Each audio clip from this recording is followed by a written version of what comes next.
Welcome to Just the Myth. Sometimes you're not in the right headspace to listen to a guy talk about stretching the muscle and tearing the fascia, but you still want to listen to that guy mispronounce mythological names despite his best well-researched efforts. This is for you. On Just the Myth, I'll cast aside the fitness portion of Fitness and Folklore entirely. There's just some myths out there that I love and believe should be shared that don't quite fit in with the nature of mythic muscle. You and I will explore those tales in this series, along with maybe just a tinge of history. Just the Myth's sibling, Just the Fit, is probably more your speed if you're looking for something actionable. Something you can directly apply in the gym for your own edifice. Of course, if you need a bit of both, Mythic Muscle's still there waiting for you. And hey, if you're not interested in the myth and you're just here to support me, you've got a very, very special place in my heart. Thank you. If you want to support me further, you can find me on nearly every social media platform. Patreon, my preferred platform, TikTok, X, formerly Twitter, YouTube, Podbean, Spotify, Patreon, and Instagram by searching for Mythic Muscle Podcast and looking for the helmet crossed with a barbell and the microphone. It's that time of year. The wind catches you off guard and cuts to the bone. A stark reminder that winter is coming. Apparently I didn't leave the puns in the Sisyphus episode.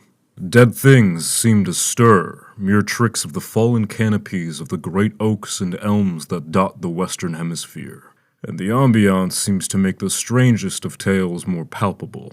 Folk tales of witches and wights, goblins and ghouls, poltergeists and pixies, all seem to come alive with the howling of the wind and the baying of the trees.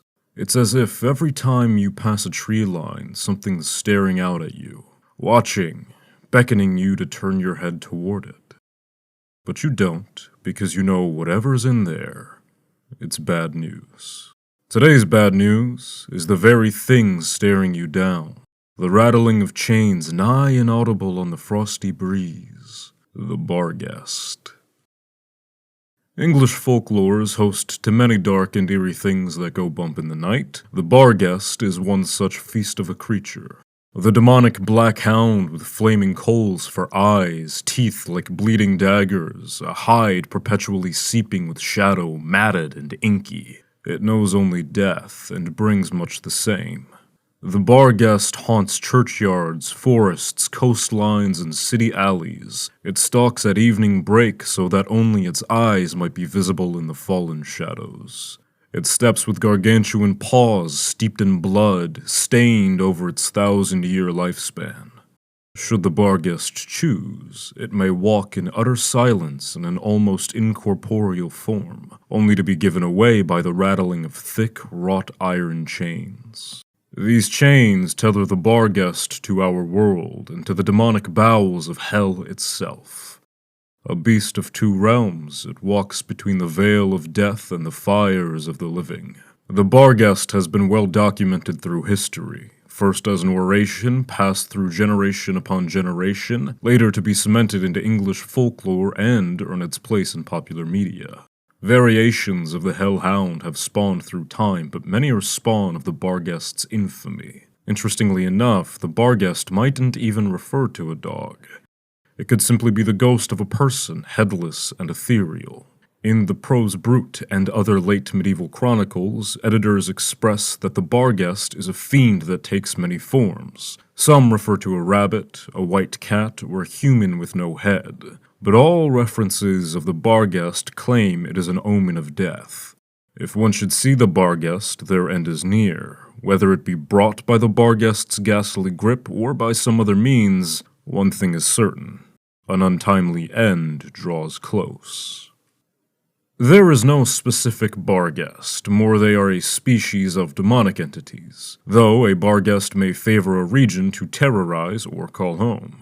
A story commonly told of the Barghest is that of Galley Hill's Black Dog. Galley Hill in Luton was a notorious spot of execution. Suspected witches, criminals, and warlocks were hung, set ablaze, or decapitated at the hill fort near the Barrow. Regions which have known gratuitous amounts of death are commonplace spawns of folklore throughout history. Galley Hill would be one such place. After the witches were executed, their bodies would be covered in tar to preserve them and then hung from the gallows. This was an effort to dissuade further witchcraft. At night, emblazoned by the moon, the trees with their tarred companions would strike the spitting image of weeping willows, and the evening winds carried the dead's ghostly howls.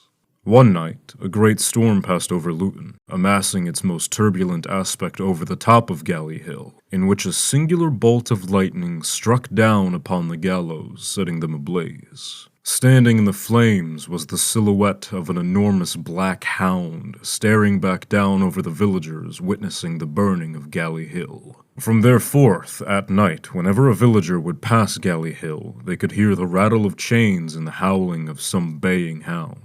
Executions continued as the villagers believed that this Barghest was sent from Satan to bring the souls of the damned to hell. The Barghest and many other black dogs are a staple of many cultures' mythos. All signs point to their status as an omen of death. Your footsteps pound in time with the funnel of rain on the chapel's roof above. You come here to reflect. You're not a devotee per se, but there aren't many places quiet and dark around here this time of night. It's when you do your best writing, you find it difficult to focus with the hustle and bustle of the city. If it's not the drunkards 12 pints deep, it's the horses and the clapping of their hooves on the cobblestone. Hell, if it isn't even the horses, it's the Edwardian doomsayers preaching the revelatory word of God, his sword glittering over your head, the black dogs of Satan walking in stride. It can be a bit too much. You miss the days of homesteading on the farm. The moors are a difficult place to reside, but the harshness of their climate, it's empowering. You chuckle to yourself the more you reflect on it. Life on the moors was the closest approximation to hell one likely could experience. Food was scarce, clean water was scarcer. You'd step outside and sink a foot into the ground before recognizing your foot had even hit the mud. The storms would either blanket the hills in deep snow or blow the thatch from your roof. You were evading death daily, but somehow the city, despite its inherent safety, is far too great a challenge for you. You snap your journal shut just as you open the chapel door, slipping it into your bag and adjusting the strap over your shoulder. Collar goes up. The wind is cold, but the rain is colder. Seems to be just shy of midnight. Taverns are still open. You're not hungry, though, and drink doesn't entice you this night. The door slams shut in resistance against the harsh gale. It rattles the chains of the church bell above you. Strange that a church bell has chains. Typically they use rope, don't they? Unnecessary thought. A smile cracks over your lips. You used to think like this during the storms back home. For some reason, you had it in your head that unnecessary thoughts would clog all the necessary ones keeping you alive. Rubbish, that is. Your footsteps sink into the gravel slightly. Another reminder of home. The churchyard is a winding maze of headstones, mausoleum, and gifted flowers. You're careful. Bad luck to step on a corpse road. The gravedigger, dutiful as ever, rests on a headstone against his shovel. He's just finished with a new addition to the yard.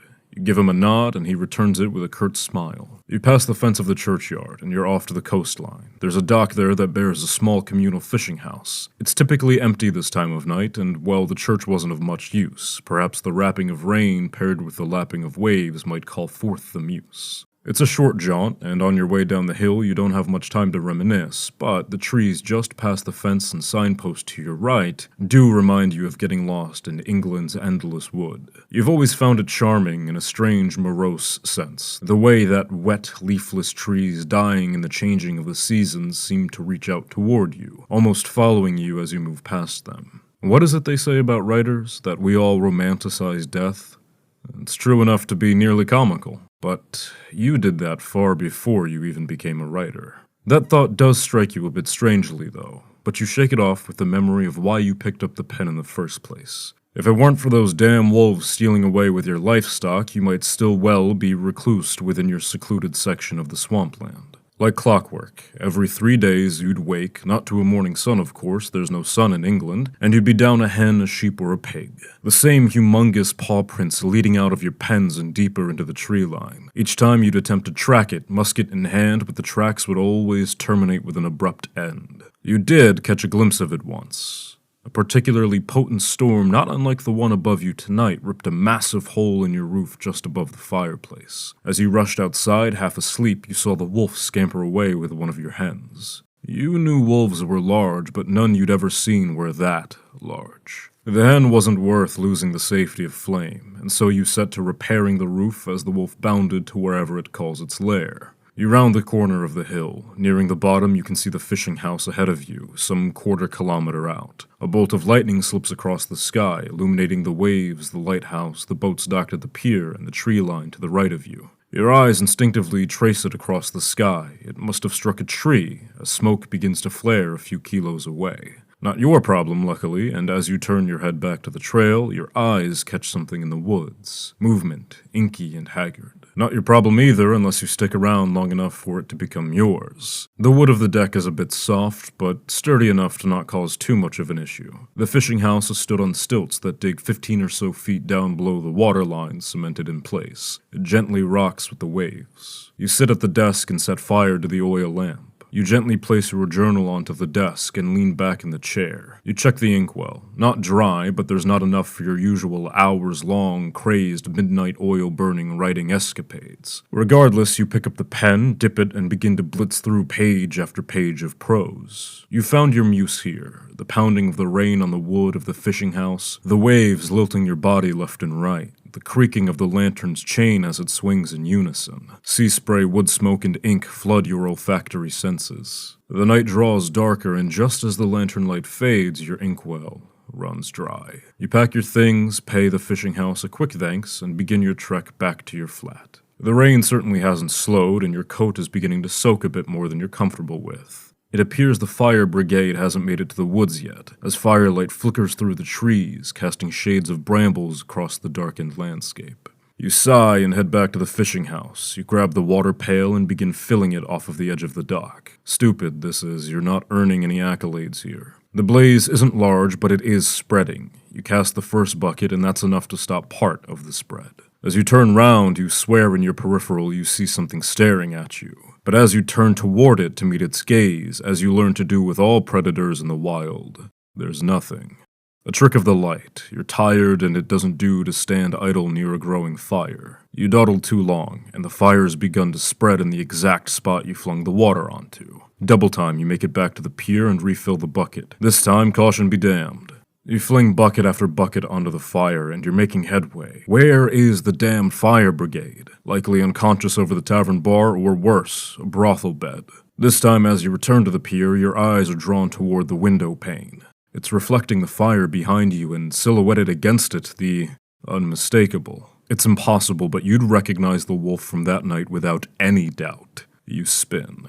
This isn't just a refraction of the window in the flame. There it is, atop the hill, baying in the fire in the moonlight. How could it be here?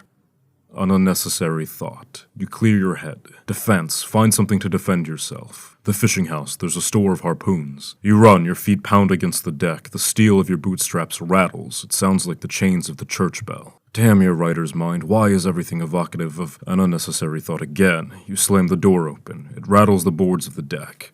You find one such harpoon, rusty and weather-beaten, but long and sharp enough. This'll do. A few test thrusts and you're out the door. And there, at the edge of the dock, a great shadow moves. You hear the clodding of the weighty paws against the wooden planks. Its claws scrape, cutting dirges into the rotting wood. Your voice rings out in a voice born of fear and trepidation. You call to it to stay back. You step back, as it steps toward you. Your heels click against the wood. You hear a thick, guttural growl, a gurgling of blood in warped vocal folds. You thrust the harpoon out, the beast stops moving. Then the eyes open. Those fiery coals burn deep into the very facets of your soul. You feel as if a part of you was stolen just then. An unnecessary thought. You've got the perfect line, though.